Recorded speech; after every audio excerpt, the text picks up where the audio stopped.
So hi students, welcome to Divine Light and let's begin with the new topic and the new topic is Heron's formula. ये है chapter number 12। तो देखते हैं इसमें कैसे approach करना है इसे में। तो सबसे पहले ये एक स्क्वायर है, ठीक है। ये एक एग्जांपल ले लीजिए कि ये एक स्क्वायर है और ये क्या है, एक रेक्टेंगल। तो स्क्वायर की साइड है, मान लीजिए कितनी है, 10 सेंटीमीटर। 10 सेंटीमीटर तो सारी साइड्स क्या होंगी उसकी, 10 सेंटीमीटर होंगी। क्यों? क्योंकि स्क्वायर की सारी साइड्स इक्वल होती हैं। तो इसका जो पेरीमीटर है वो हम कैसे निकालते हैं, इन सब साइड्स को प्लस करके, ये प्लस ये प्लस ये प्लस ये, ठीक है। सो 10 प्लस 10 प्लस 10 प्लस 10, क्योंकि इसकी चार साइड्स होती हैं तो कितना हो गया, 40 सेंटीमीटर। 40 सेंटीमीटर क्या आ गया इसका पेरीमीटर ना। तो 40 सेंटीमीटर आ गया पेरीमीटर। अब देखो, अब इसका एरिया क्या होगा। एरिया हमें पता है क्या होता है, साइड मल्टीप्लाई बाय साइड, है ना। एरिया क्या होता है, साइड मल्टीप्लाई बाय साइड। तो 10 मल्टीप्लाई बाय 10 कितना हो जाएगा, 100 सेंटीमीटर स्क्वायर, ठीक है। तो ये हमें पता है। उसी तरह से रेक्टेंगल का मान लेते हैं, ये साइड 10 सेंटीमीटर है तो ये भी 10 सेंटीमीटर होगी। अगर ये कितनी है, 5 सेंटीमीटर है तो ये भी 5 सेंटीमीटर होगी, क्योंकि रेक्टेंगल की अपोजिट साइड्स जो होती है वो इक्वल होती हैं। तो इसका जो एरिया है वो कितना होगा, length multiply by breadth. So 5 multiply by 10 equals to 50।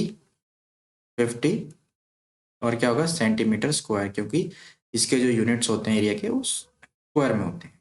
और पेरीमीटर क्या होगा, पेरीमीटर सभी साइड्स का सम। सो क्या हो गया, 10 प्लस 5 प्लस 10 प्लस 5। तो ये कितना हो गया, 10 10 20 20 और 10 30। सो ये कितना हो गया, 30 सेंटीमीटर, ठीक है। ये तो हमें पता है। अब देखते हैं आगे। आगे जो है आपका, देखो जरा। तो ये अब ले लेते हैं एक इक्विलेटरल ट्रायंगल, ठीक है। तो ट्रायंगल के केस में क्या होता है, इक्विलेटरल ट्रायंगल में जो साइड्स होती हैं वो सब इक्वल होती हैं। 10 सेंटीमीटर है तो ये भी 10 सेंटीमीटर होगी, ये भी 10 सेंटीमीटर होगी, यहाँ से लेके यहाँ तक पूरी साइड की लेंथ क्या होगी, 10 सेंटीमीटर। तो इसको हमने नाम दे दिया ए बी। अब मुझे बोला जाए कि इसका पेरीमीटर निकालो, तो पेरीमीटर तो मैं निकाल दूंगा। Perimeter sum of all the sides होता है। पेरीमीटर हमें पता है, पेरीमीटर का फॉर्मूला क्या होता है, सम ऑफ ऑल द साइड्स। तो 10 प्लस 10 प्लस 10, सो कितना हो जाएगा, 30 सेंटीमीटर, ठीक है। अब मुझे बोला जाए कि इस ट्राइंगल का आप एरिया निकालो, तो कैसे निकालेंगे। एरिया ऑफ ए ट्राइंगल मुझे पता है क्या होता है, एरिया ऑफ ए ट्राइंगल वो क्या होता है, half base into corresponding altitude. ये फॉर्मूला हमने पढ़ा हुआ है। तो बेस तो मेरे पास है ना, 10 सेंटीमीटर, लेकिन ऑल्टीट्यूड नहीं। तो ऑल्टीट्यूड कैसे निकालेंगे, ये बीसी का मिड पॉइंट है, मान लीजिए एम। तो यहाँ से और इस वर्टेक्स को ज्वाइन कर देंगे तो ये परपेंडिकुलर बन जाएगा। अगर ये परपेंडिकुलर बन जाएगा और ये मिड पॉइंट है तो 10 का हाफ कितना होगा, 5 सेंटीमीटर। तो यहाँ से यहाँ तक की लेंथ कितनी हो जाएगी, 5 सेंटीमीटर। अब मैं पाइथागोरस थ्योरम लगा के ये चीज़ निकाल सकता हूँ, है ना। ये हाइपोटेन्यूज हो जाएगा और ये बेस, और ये क्या हो जाएगा, परपेंडिकुलर। तो पाइथागोरस थ्योरम मुझे पता है क्या होता है, कि हाइपोटेन्यूज का स्क्वायर जो होता है, देखो जरा यहाँ पे, हाइपोटेन्यूज का स्क्वायर किसके इक्वल होगा, ये होगा आपका ए एम प्लस 5 का स्क्वायर। ये कितना हो गया, 100। और ये कितना हुआ, 25। इसको इधर ले आओ, -25 equals to A M square. A M square, तो ए एम कितना आ गया मेरे पास, ये 75 हो गया, और ये स्क्वायर का इधर रूट हो जाएगा तो √75। और 75 क्या होता है, 25 मल्टीप्लाई बाय 3, है ना। तो 25 मल्टीप्लाई बाय 3, तो उसको मैं ऐसे भी लिख सकता हूँ, 5 मल्टीप्लाई बाय 5 मल्टीप्लाई बाय 3। अब स्क्वायर रूट के अंदर अगर दो टर्म हो तो उसको एक, उसमें से एक बाहर आ सकती है।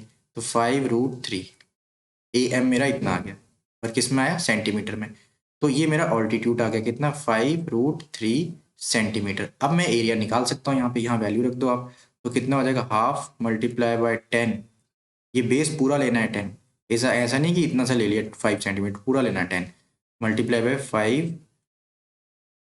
5√3। तो ये कितना हो गया आपका, ये कैंसिल आउट हो गया, 5 ये हो गया, 25√3 सेंटीमीटर स्क्वायर।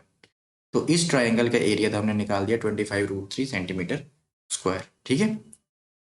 उसी तरह से आप आइसोसेलेस ट्राइंगल होती है जिसकी टू साइड्स इक्वल होती हैं, टू साइड्स इक्वल है ना, टू साइड्स इक्वल होती है। ओके। तो इसी तरह से आप क्या करेंगे, एक ट्राइंगल ले लेंगे, मान लीजिए ABC, और यहाँ पे आपने M पॉइंट ले लिया। तो यहाँ से एक परपेंडिकुलर ड्रॉ किया आपने A से BC पे। तो इस जो ये जो थर्ड साइड है BC, इसको दो इक्वल पार्ट्स में डिवाइड किया। ये कितनी होगी, 4 सेंटीमीटर। ये होगी 4 सेंटीमीटर। उसी तरह से आपने क्या किया, फॉर्मूला लगाया। कौन सा फॉर्मूला लगाया, पाइथागोरस थ्योरम। सो 5 का स्क्वायर किसके इक्वल आ गया आपका, AM प्लस में 4 का स्क्वायर कितना होता है, 16। सो 16 और ये 25, 16 को इधर लाओ, -16 इक्वल्स टू AM का स्क्वायर। सो ये कितना हो गया, 9। 9 होता है ये, है ना। 9 equals to AM square. So AM की वैल्यू कितनी आ गई, √9, और √9 कितना होता है, इक्वल्स टू 3। ठीक है। तो AM मेरे पास कितना आ गया, 3 सेंटीमीटर। बस अब एरिया ऑफ ट्राइंगल लगा दो। Area of triangle, half base कितना है, 8, और ऑल्टीट्यूड कितना है, 3। तो ये कितना हो गया, 4 4 3 12 centimetre square. 12 centimetre square. Okay. ये बहुत इंपॉर्टेंट है समझना। ये केस था इक्विलेटरल ट्राइंगल और आइसोसेलेस ट्राइंगल का, जिसमें हमें पता है कि इक्विलेटरल ट्राइंगल की सारी साइड्स इक्वल होती हैं और आइसोसेलेस ट्राइंगल की दो साइड्स इक्वल होती हैं। केस लेते हैं स्केलर ट्राइंगल का। तो स्केलर ट्राइंगल में क्या होता है कि जो सारी साइड्स हैं वो इक्वल नहीं होती है, हर किसी की लेंथ अलग अलग होती है। तो उस केस में, और हमें परपेंडिकुलर डिस्टेंस भी नहीं पता हो, तो उस केस में प्रॉब्लम हो जाती है। जब जैसे मान लीजिए इसकी लेंथ है A सेंटीमीटर, कुछ भी हो सकते हैं, ये B सेंटीमीटर, अलग अलग है, और ये C सेंटीमीटर, है ना। तो हम इसमें एरिया इतनी इजिली नहीं निकाल सकते क्योंकि हमारे पास परपेंडिकुलर डिस्टेंस भी नहीं है, और उसे निकालना इतना ईजी भी नहीं है क्योंकि सारी साइड्स ऐसे टेढ़ी मेढ़ी। तो उस केस में हम क्या करेंगे, उस केस में हम यूज करते हैं हीरोन्स फॉर्मूला। ठीक है। हीरोन्स फॉर्मूला, तो देखो, पेरीमीटर ऑफ ए ट्राइंगल क्या होता है, फॉर्मूला तो नहीं बदलेगा उसका। पेरीमीटर ऑफ ट्राइंगल, वो हमें पता है क्या होता है, साइड्स का सम, A+B+C, यही होगा पेरीमीटर। अगर इस पेरीमीटर को मैं 2 से डिवाइड कर दूं तो उसे हम बोलते हैं सेमी पेरीमीटर। उसे क्या बोलते हैं, सेमी पेरीमीटर। बहुत इंपॉर्टेंट है ये, आपको नोट करना है अपनी नोटबुक में। तो A+B+C/2, इसको क्या बोलते हैं, सेमी पेरीमीटर, और इसको डिनोट किससे करते हैं, S से। So S equals to A+B+C/2। ठीक है। ये तो हो गया आपका सेमी पेरीमीटर। अब एरिया ऑफ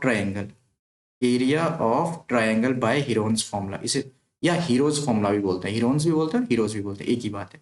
तो वो क्या होता है, S multiply by S-A, S-B और S-C, और इसके ऊपर क्या आ जाएगा, स्क्वायर रूट, और जो भी यूनिट्स दिए होंगे उसके स्क्वायर यूनिट्स आपको लिखना है। मतलब सेंटीमीटर दिया तो सेंटीमीटर स्क्वायर, मीटर दिया तो मीटर स्क्वायर। ये बहुत ज़्यादा इंपॉर्टेंट है, मोस्ट इंपॉर्टेंट फॉर्मूला है। ये आगे बहुत ज़्यादा यूज होता है। वहाँ पे यूज होता है मोस्टली स्केल एंड ट्राइंगल में, लेकिन हम दूसरे ट्राइंगल्स का भी एरिया इस फॉर्मूला से फाइंड आउट कर सकते हैं, कोई इशू नहीं है। ठीक है। तो A+B+C/2 क्या होगा, सेमी पेरीमीटर, पेरीमीटर का हाफ। ठीक है। और एरिया ऑफ ट्राइंगल क्या होगा, √S × S-A, S-B और S-C। ठीक है। ये आपके क्वेश्चन में आगे यूज होगा। तो अब देखते हैं हमारी एक्सरसाइज, जो हमारी एक्सरसाइज है क्या। तो area of Heron's area of triangle Heron's formula आपको मैंने बता ही दिया, एक बार फिर से बता देता हूँ। A+B+C वन में 2, ये किसके इक्वल होता है, ये आपका होता है सेमी पेरीमीटर के इक्वल।